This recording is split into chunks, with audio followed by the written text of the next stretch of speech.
आजकल समाज में एक परिपाटी चल पड़ी है। आत्मबोध अगर करना है, आत्मज्ञान अगर करना है तो उसके लिए गेरुआ धारण करना होगा, वस्त्र बदलना होगा, मुंडन कराना होगा। तरह तरह की चीज़ें देखने को मिलती हैं, सुनने को मिलती हैं और देखने को भी मिलती हैं। जैसे मानो ये लगता हो कि आत्मज्ञान का यही सर्टिफिकेट हो। अगर गौर से इस पर दृष्टि डालें, निगाह डालें तो पता चलता है कि सचमुच में इनका संबंध इससे कुछ भी नहीं है, कुछ भी नहीं है, दूर दूर तक नहीं। अगर इसका संबंध थोड़ा बहुत दिखता है तो इस पथ पर चलने वाले व्यक्ति के लिए एक वेशभूषा के रूप में हो सकता है, ताकि उसे हमेशा याद बनी रहे कि मैं इस काम के लिए चला हूं, इस कार्य के लिए निकला हूं। लेकिन सच्चाई यही है कि उस भूमि पर पहुंचने के लिए दूर दूर तक इसका कोई संबंध नहीं। तो फिर संबंध किसका है? तो उस भूमि पर पहुंचने के लिए, वहां जाने के लिए केवल अगर संबंध है तो एकमात्र गुरु का संबंध है, गुरु का संबंध। इस सृष्टि में, इस पूरे सृष्टि में एकमात्र गुरु ही ऐसा है जो आपको उस भूमि तक पहुंचा सकता है। इसके अलावे कोई ऐसा दूसरा नहीं है जो आपको उस भूमि तक पहुंचा सके। बड़ा ही सुंदर हमारे धर्म शास्त्रों में एक प्रसंग है राजा जनक का। कहते हैं कि एक बार राजा जनक को इस बात का भान हुआ कि ये मानव शरीर किस लिए मिला है, हम क्यों आए हैं, हमें कहाँ जाना है, इस मानव योनि में आने का उद्देश्य क्या है। तो उन्हें जब इस बात की चिंता हुई तो वो बड़ा ही बेचैन हो उठे, बेचैन उठे। कहते हैं परम पूज्य गुरु महाराज साहब कहते हैं कि हम मानवों का एक ही कर्म है, वो है सत्य का बोध करना। अगर मानव शरीर मिला है तो एकमात्र इसी के लिए मिला है। लेकिन हम कर्म के बारे तो हम यही जानते हैं कि हमारा कर्म क्या है, तो हम जो नौकरी पेशा कर रहे हैं वही करना ही हमारा कर्म है। ये कर्म किस लिए है? तो कमाने के लिए। कमाना किस लिए है? तो खाने के लिए। खाना किस लिए है? तो शरीर को पोषण देने के लिए। बस हमारे जो कर्म की परिभाषा है वो यहीं पर आकर के शरीर तक ही सीमित हो जाती है, सिमट करके रह जाती। कमाना किस लिए? तो खाने के लिए। खाना किस लिए? तो कमाने के लिए।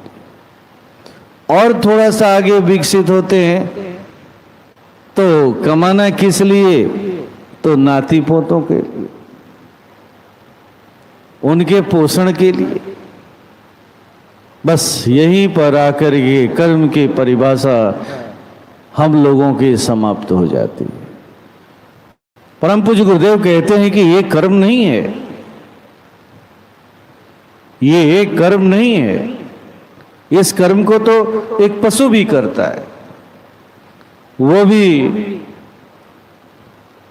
दिन भर मेहनत करता है, दर दर भटकता है और फिर अपनी क्षुधा को मिटाता है। तो फिर आप में और उसमें अंतर क्या हुआ? थोड़ा सा विकसित मानसिकता आपके पास है, उससे थोड़ी सी विकसित है कि आप कुछ नाती पोता के लिए भी सोचते हैं। वो अपने नाती पोता के लिए नहीं सोचता। लेकिन आपका भी कर्म तो उस पेट तक ही सीमित है, उस खाने के तक ही सीमित है। तो परम पूज्य ने कहा कि ये कर्म नहीं है। फिर कर्म क्या है? तो कमाना इसलिए कि शरीर को पोषण दे सके, शरीर को एक सुरक्षा प्रदान कर सके। ये घर किस लिए है? तो शरीर को सुरक्षा दे सके। ये वस्त्र किस लिए है? तो शरीर को अच्छे ढंग से ढक सके। यानी शरीर को स्वस्थ रखना। और शरीर को स्वस्थ किस लिए रखना है? तो सत्य के बोध के लिए। इसी पार्ट को हम भूल गए हैं। हम मानव का दुख का कारण क्या है? तो परम पूज्य ने कहा कि बस इस पार्ट को भूल गए। 3 पार्ट में 2 पार्ट तो हम पकड़े हुए हैं, तीसरे पार्ट को भूल गए। और यही तीसरा पार्ट हमें उस पशु से अलग बनाता है, अलग बनाता है, हमें मानव बनाता है। ये तीसरा पार्ट ही हमें मानव बनाता है। तो कहते हैं कि जिस दिन राजा जनक को ये बात समझ में आई कि मानव जीवन किस लिए मिला है, तो सत्य के बोध के लिए मिला। अब वो बेचैन हो उठे और उन्होंने अपने पूरे राज्य में ढिंढोरा पिटवाया, जो कोई भी मुझे आत्मज्ञान करा देगा, मैं अपना आधा राजपाट दे दूंगा। सैनिकों ने, मंत्रियों ने इस सूचना को पूरे राज्य में फैला दिया। कहते हैं कि एक से बड़े एक विद्वान आए, पंडित आए, ज्ञानी आए, संत महात्मा आए, सभी ने एक से बढ़कर के एक कथा सुनाई, धर्म शास्त्रों की बातें की, लेकिन कोई भी उन्हें आत्मबोध नहीं करा पाया, आत्मज्ञान नहीं करा पाया। अब राजा जनक चिंतित रहने लगे, उदासीन रहने लगे। क्या सचमुच हम आत्मज्ञान नहीं प्राप्त कर पाएंगे? अपने इस मानव जीवन को कोरा ही चले जाने देंगे? क्या हम उसका बोध नहीं कर पाएंगे? तो कहते हैं कि ये खबर अष्टावक्र जी को मिली और अष्टावक्र जी एक दिन उनके राज्यसभा में पहुंचते हैं। जैसे ही वो राज्यसभा में पहुंचते हैं, पूरे सभासद उन्हें देख करके हंसने लगते हैं। अष्टावक्र जी भी उन लोगों को देख करके हंसने लगते हैं। तभी एक सभासद उठ करके पूछते हैं अष्टावक्र जी से कि आपको देख करके हम लोग जो हंस रहे हैं उसका कारण तो समझ में आ रहा है। दरअसल अष्टावक्र जी 8 अंगों से टेढ़े मेढ़े थे, 8 जगहों से टेढ़े मेढ़े थे, इसीलिए उनका नाम अष्टावक्र पड़ा। नाम कुछ और ही रहा होगा, लेकिन उनका नाम अष्टावक्र इसलिए पड़ा था कि वो 8 जगहों से टेढ़े मेढ़े थे। तो सभासद ने कहा कि आपको देख करके हंसने की बात समझ में तो आती है, लेकिन आप हम लोगों को देख करके क्यों हंस रहे हैं? हमारा सुंदर शरीर है, वेशभूषा हमारा अच्छा है, सब कुछ आपसे बेहतर है, फिर ऐसी क्या चीज है जिसे आप देख करके हंस रहे हैं? तो अष्टावक्र जी ने कहा कि हाँ, आपका पूछना स्वाभाविक है और हंसना भी स्वाभाविक है, लेकिन मैं भी जो देख करके हंस रहा हूं वो भी स्वाभाविक है। मैं यही देख रहा हूं कि इतने महान राजा के दरबार में, प्रतापी राजा के दरबार में सभी के सभी चमार बैठे हुए हैं। मेरे इस शब्द को लेकर के आप बुरा नहीं मानेंगे अगर कोई उस समाज से होंगे तो, लेकिन जो हकीकत है मैं वो रख रहा हूं। तो उन्होंने कहा कि यहां समाज में सभी के सभी चमार बैठे हुए हैं। मैं चमार इसलिए कह रहा हूं कि आपकी दृष्टि केवल और केवल मेरे चमड़ी तक ही है। आप ये देख रहे हैं कि मैं 8 जगहों से टेढ़ा मेढ़ा हूं, आपकी दृष्टि यहीं तक पहुंच रही है, लेकिन इसके आगे नहीं पहुंच रही है कि इस शरीर के अंदर भी कुछ है। इस शरीर के अंदर भी कुछ है, आप उसे नहीं देख रहे हैं, उसकी सुंदरता को नहीं देख रहे हैं, उसकी खूबसूरती को नहीं देख रहे हैं। वो कौन सा चरित्र है अंदर में छिपा हुआ है, उस पर आपकी निगाह नहीं जा रही है। जब अष्टावक्र जी ने इस तरह से उत्तर दिया तो कहते हैं कि पूरी सभा शांत हो गई और राजा जनक भी चौंक पड़े। पहली बार राजा जनक चौंके, उन्हें अपनी गलती का भी एहसास हुआ, क्योंकि वो सभासदों के तरह वो भी उन्हें अनदेखी कर रहे थे। उनके भी अंदर में था कि ये 8 अंगों से टेढ़ा मेढ़ा व्यक्ति मुझे क्या आत्मज्ञान कराएगा। ये बात उनके अंदर में भी चल रही थी। और जैसे ही उन्होंने इस बात को सुना, उन्हें अपने भूल का एहसास हुआ और उन्होंने एक ऊंचा आसन, एक सम्मानित आसन की तरफ इशारा करते हुए अष्टावक्र जी को बैठने का इशारा किया। कहते हैं कि अष्टावक्र जी ने उनके निवेदन को अनदेखी कर दिया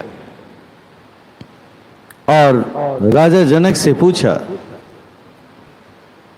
कि सुना है कि आपने आत्मज्ञान कराने के एवज में अपने आधा राजपाट को दान करने की घोषणा की है। राजा जनक ने कहा कि जी हाँ, मैंने की है, लेकिन उसके लिए की है जो मुझे आत्मज्ञान कराते। कहते हैं कि अष्टावक्र जी कुछ देर के लिए मौन हो गए। फिर थोड़ी देर के बाद उन्होंने कहा कि ऐसा है कि आत्मज्ञान मैं आपको करा दूंगा, लेकिन मुझे उसके एवज में आपका आधा राजपाट नहीं चाहिए, आपका पूरा राजपाट चाहिए। पूरा राजपाट ही नहीं चाहिए, आपका सब कुछ चाहिए, सब कुछ चाहिए। क्या आप तैयार हैं? कहते हैं परम पूज्य गुरु महाराज साहब कि जब किसी भी चीज के प्राप्ति के प्रति प्रबल इच्छा हो जाती है, उसका रहस्य समझ में आ जाता है, तब वो व्यक्ति कुछ भी करने के लिए, कोई भी शर्त मानने के लिए तैयार हो जाता है। अब राजा जनक तुरंत तैयार हो जाते हैं। अष्टावक्र जी कहते हैं कि अगर तुम्हें यह मंजूर है तो जल उठाओ और संकल्प करो। राजा जनक कुछ भी आगे पीछे नहीं देखते हैं, तो तैयार हो जाते हैं। बहुत बड़ी चीज के लिए छोटी चीज छोड़ी जा सकती है। जब तक हमें इस चीज का एहसास नहीं होगा कि हम जिस पथ पर चल रहे हैं, जिस चीज को प्राप्त करने के लिए चले हैं, उसकी कीमत क्या है, जब तक इस बात का एहसास नहीं होगा, तब तक हम उन छोटी चीजों को नहीं छोड़ सकते, नहीं छोड़ सकते, उसका महत्व नहीं समझ में आता। लेकिन राजा जनों को इसका एहसास हो चुका था। उन्होंने तुरंत जल उठाया और संकल्प कर दिया। जब उन्होंने संकल्प किया कि आज के बाद मेरा सब कुछ अष्टावक्र जी का है, अब अष्टावक्र जी ने जो राजा जनक ने जो आसन उन्हें दिया था, इशारा दिया था, उस आसन पर जाकर के बैठ जाते। कथानक में आता है कि कुछ देर तक सभा शांत रहती है, किसी तरह का कोई कोलाहल नहीं है, चारों तरफ शांति का वातावरण है। और थोड़ी देर के बाद राजा जनक कुछ सोचने लगते हैं, और जैसे ही सोचने की क्रिया शुरू करते हैं, वैसे ही अष्टावक्र जी सावधान करते हैं, नहीं, तुम अब सोच भी नहीं सकते हो, तुम्हारा मन भी मेरा हो चुका है, जब तक मैं आदेश नहीं दूंगा तुम सोच नहीं सकते हो, कोई कल्पना नहीं कर सकते हो, केवल तुम्हें शांत रहना होगा। जब मैं आदेश दूंगा तभी तुम अपने मन का इस्तेमाल कर सकते। राजा जनक जो अष्टावक्र जी ने जो बताया, कहते हैं कि उसी को पालन करने का प्रयास करने लगे, और कुछ देर के बाद उस भूमि पर पहुंचे जो भूमि आनंद से भरी हुई है, जहाँ कुछ भी नहीं है, हम एम्प्टी हो चुके हैं, मैं और मेरा सब कुछ समाप्त हो चुका है, हमारा मन भी समर्पित हो चुका है। अब अष्टावक्र जी उनसे पूछते हैं, राजा तुम्हें कैसा लग रहा है? तो राजा जनक कहते हैं कि जी मुझे बहुत अच्छा लग रहा है, बहुत अच्छा लग रहा है, अब यहाँ से मैं हटना नहीं चाहता हूँ, चाहे कुछ भी हो जाए, अब मैं यहाँ से हटना नहीं चाहता। थोड़ी देर के बाद अष्टावक्र जी उनसे कहते हैं कि ऐसा है कि मैं तुम्हारा राजपाट लेने के लिए नहीं आया था, इसे एहसास कराने के लिए आया था कि उस भूमि पर पहुंचने के लिए तुम्हारे पास अन्य कोई चीज नहीं होनी चाहिए, जहां कुछ भी नहीं है वहीं वो है, वहीं वो है।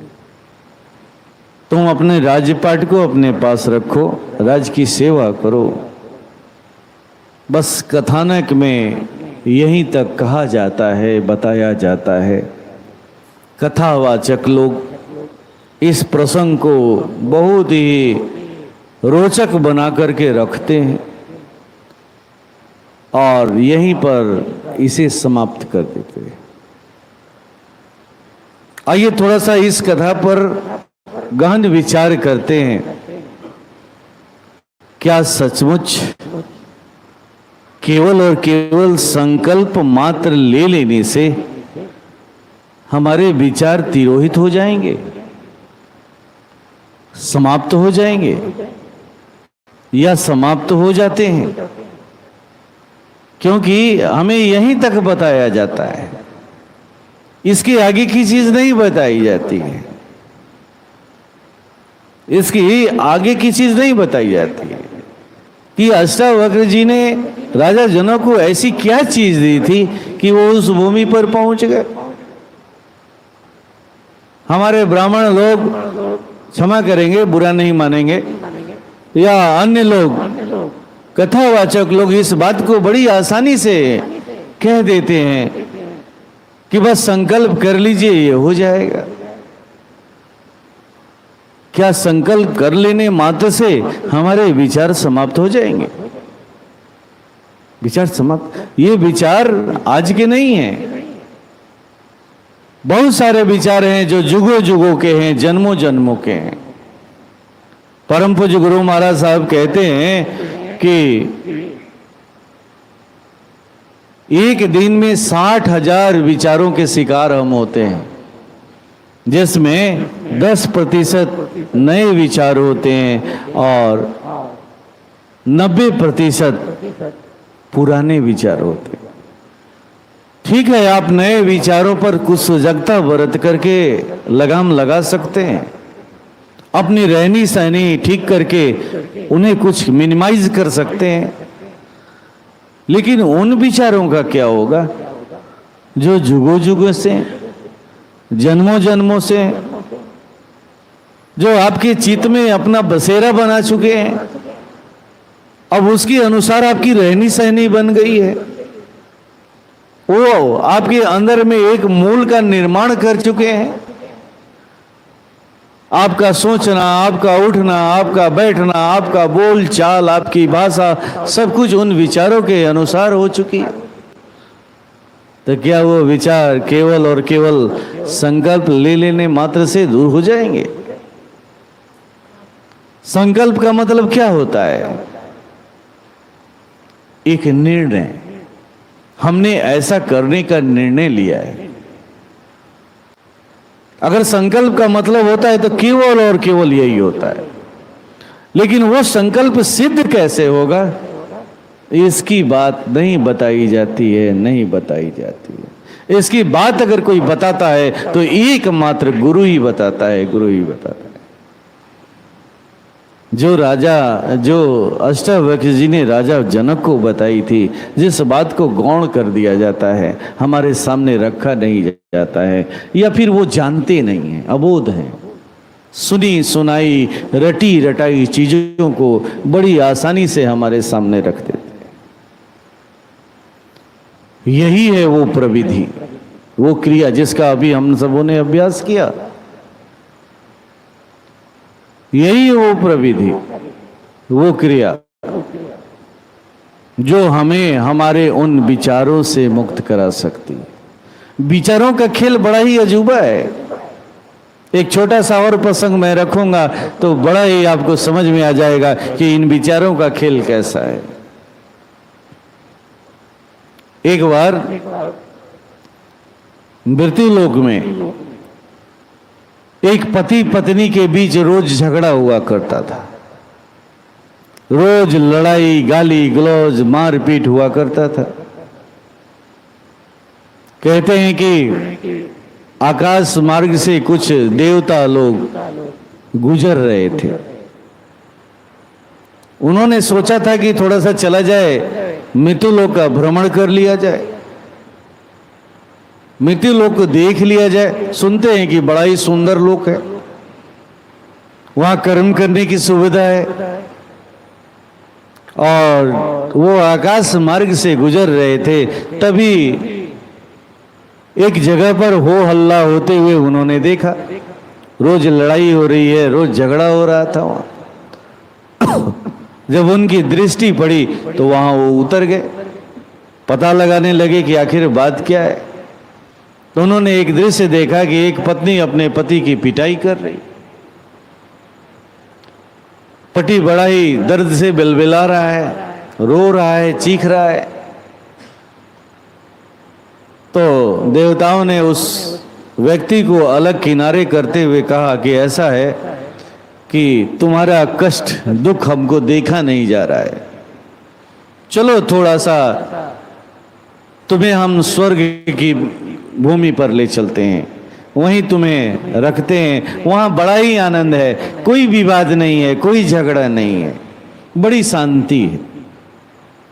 वो व्यक्ति तैयार हो गया। अब वो लोग उसे स्वर्ग की भूमि पर ले गए। स्वर्ग के एक सुंदर से उपवन में उन्होंने उसे एक जगह बैठा दिया और बैठा करके उन लोगों ने कहा कि आप कुछ देर तक यहीं विश्राम कीजिए, तब तक आपके रहने की हम लोग व्यवस्था करके आते हैं। अब वो व्यक्ति उस उपवन का आनंद लेता रहा, घूमता रहा। थोड़ी देर के बाद थक गया तो उसके अंदर में एक विचार उठा, काश यहां पर कोई एक पलंग होता, मैं थोड़ा उस पर विश्राम कर लेता। इससे सुंदर व्यवस्था क्या हो सकती है, कितना मनोहर दृश्य है, यहां सब कुछ अच्छा है, इससे सुंदर जगह और क्या हो सकती है, काश यहां कोई पलंग होता। जैसे ही ये बात से वो अनभिज्ञता थी कि ये स्वर्ग लोक है, जो चीज सोचेंगे वो उपस्थित है, क्योंकि परमात्मा का ये आदेश है, इस लोक में जो भी पहुंचे उसकी इच्छा की पूर्ति की जाए। अब जैसे ही वो सोचा, पलंग हाजिर हो गया। कुछ देर तक उस पर विश्राम करता रहा। फिर थोड़ी देर के बाद उसके अंदर में इच्छा हुई कि कुछ दासियां होती जो हमारी सेवा करती। जैसे ही उसने सोचा, दासियां उपस्थित हो गई। अब उसकी सेवा करने लगी, बड़ा ही उसे सुकून मिलने लगा, आराम मिलने लगा। फिर थोड़ी देर के बाद एक और विचार उठा, जो बड़ा ही खतरनाक विचार था।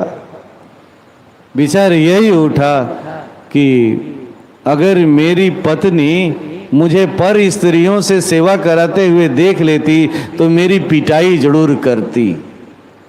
और जैसे ही वो सोचा, सचमुच वो उपस्थित हो गई और उसकी पिटाई करने लगी। फिर वहां हो हंगामा मच गया, हल्ला मच गया। अब देवता लोग पुनः वहां पहुंचे।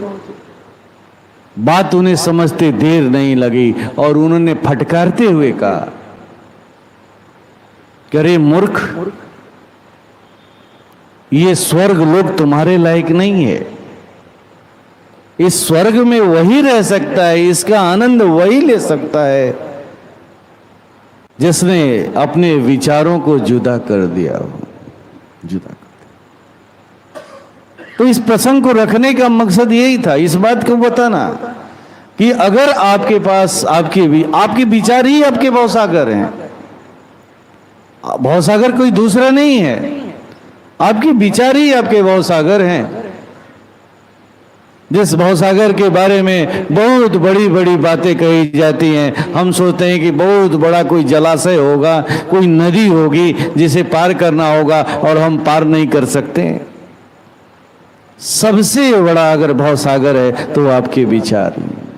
अगर आपको स्वर्ग भी दे दिया जाए इस अवस्था में, तो आप वहां पर भी इनके रहते हुए उसका आनंद नहीं ले सकते, आनंद नहीं ले सकते। वहां से खदेड़ दिए जाते हैं, भगा दिए जाते हैं। तो मैं यही कहना चाह रहा था इस प्रसंग के माध्यम से कि क्या केवल और केवल संकल्प मात्र ले लेने से आपके विचार तिरोहित हो जाएंगे? नहीं होंगे, कभी नहीं होंगे। उन चीजों को गौण कर दी गई है, छुपा दी गई है, या वो जानते नहीं कि विचार कैसे तिरोहित होते हैं। उसके लिए वो साधना प्रविधि में जाना होता है, जो प्रविधि हमारे परम पूज्य गुरुदेव ने दी है। शायद अष्टावक्र जी ने भी ऐसे ही कोई प्रविधि राजा जनक को दी होगी, तब उस भूमि पर वो पहुंच पाए होंगे। यही सत्य है। इसलिए आत्मज्ञान की जो बात आती है, उसमें अगर सबसे अहम भूमिका है तो एकमात्र गुरु की भूमिका है और किसी की भूमिका नहीं है। याद रखिएगा इस बात को। अगर कोई भूमिका है तो एकमात्र आपके गुरु की भूमिका है, गुरु की।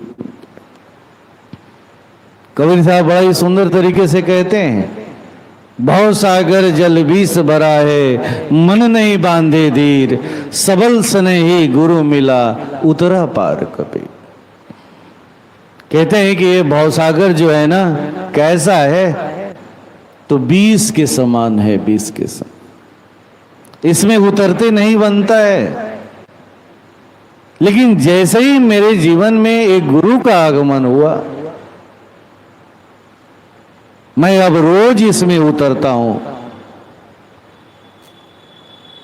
रोज उतरता हूं और अपने सारे कामों को करता हूं और वापस लौटाता हूं।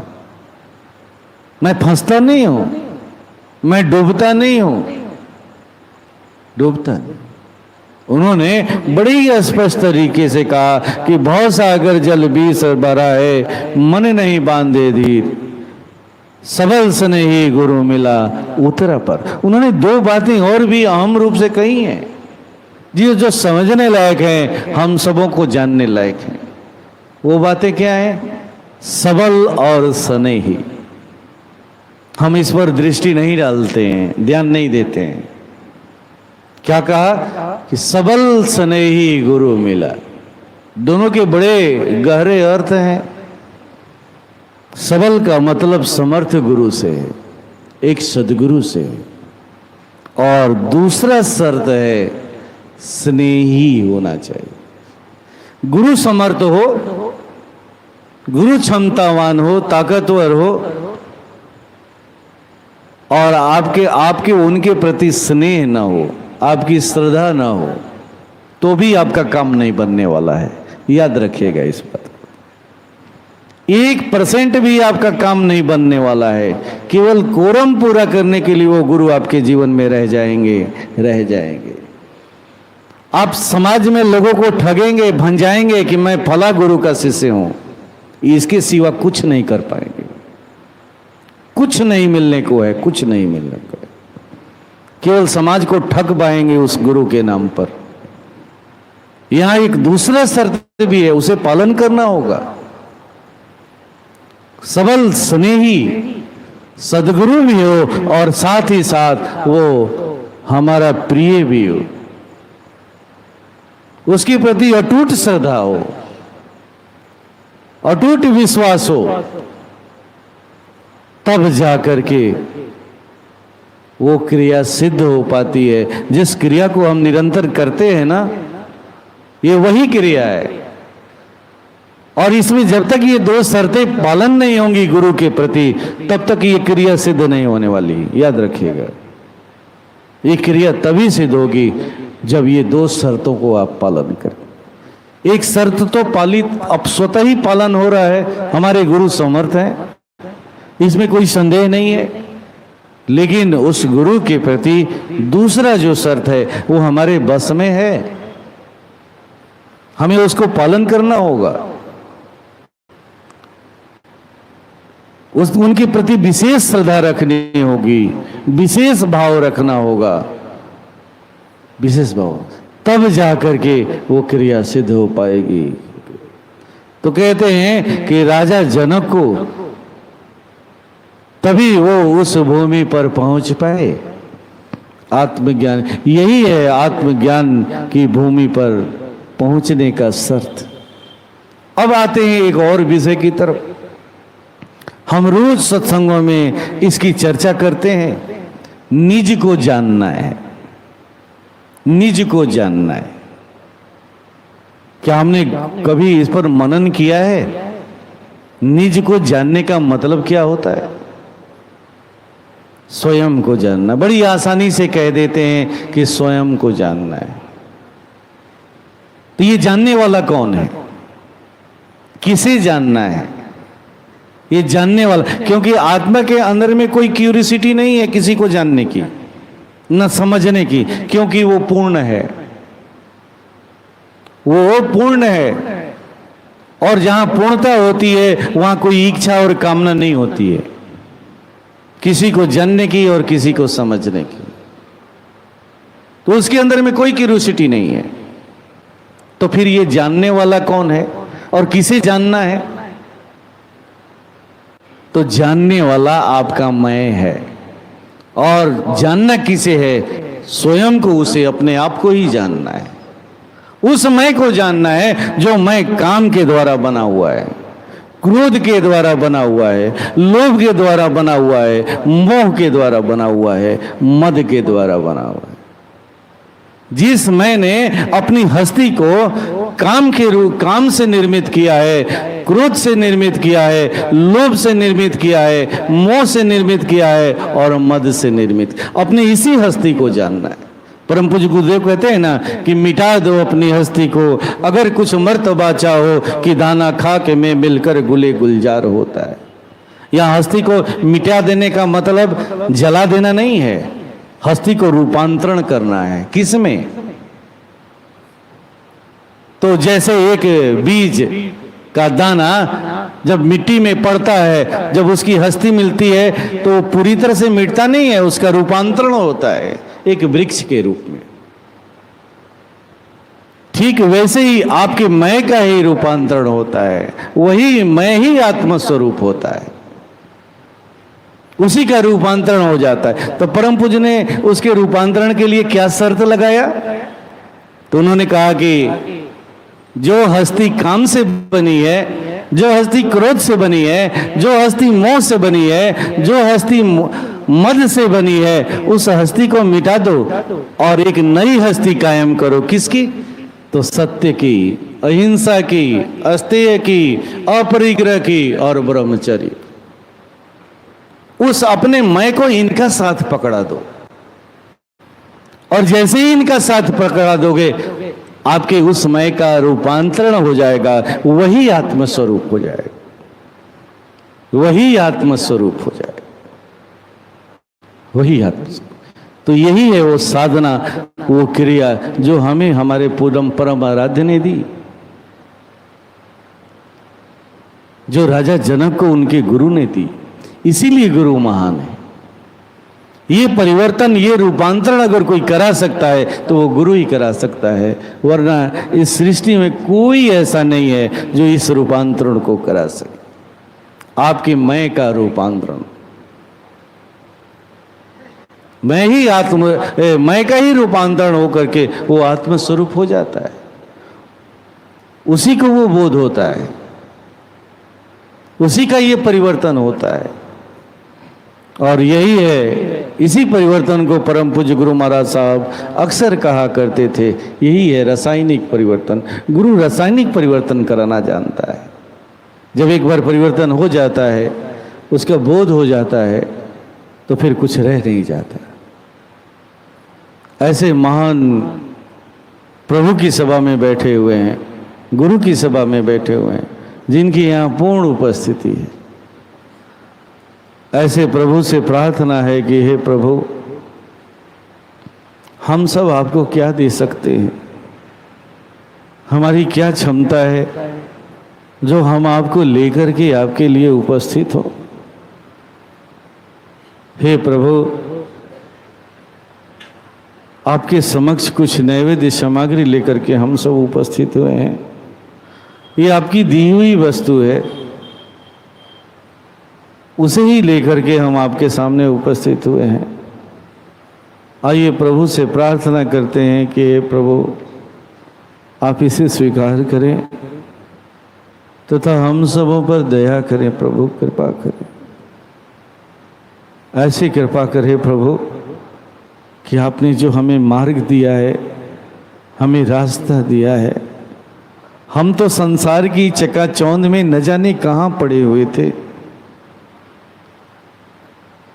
कहाँ फंसे हुए थे, पता नहीं था, लेकिन आपने हमें वहां से निकाला और निकाल करके एक अद्भुत रास्ता दिया। वही रास्ता जिसकी अभी मैं चर्चा कर रहा था, एक अद्भुत रास्ता दिया प्रभु। लेकिन इस रास्ते की भी यात्रा हम स्वयं नहीं कर सकते हैं प्रभु। जब भी ये यात्रा सफल होगी तो आपकी सहायता से ही सफल होगी प्रभु। और हम उस भूमि पर पहुंच पाएंगे, अपना रूपांतरण कर पाएंगे। प्रभु रूपांतरण, इसमें आपकी इस दया की जरूरत है प्रभु, कृपा की जरूरत है। आइए इन्हीं भावों के साथ इस नैवेद्य को अपने परम आराध्य पूज्य गुरुदेव के चरणों में हम सब अर्पित करें।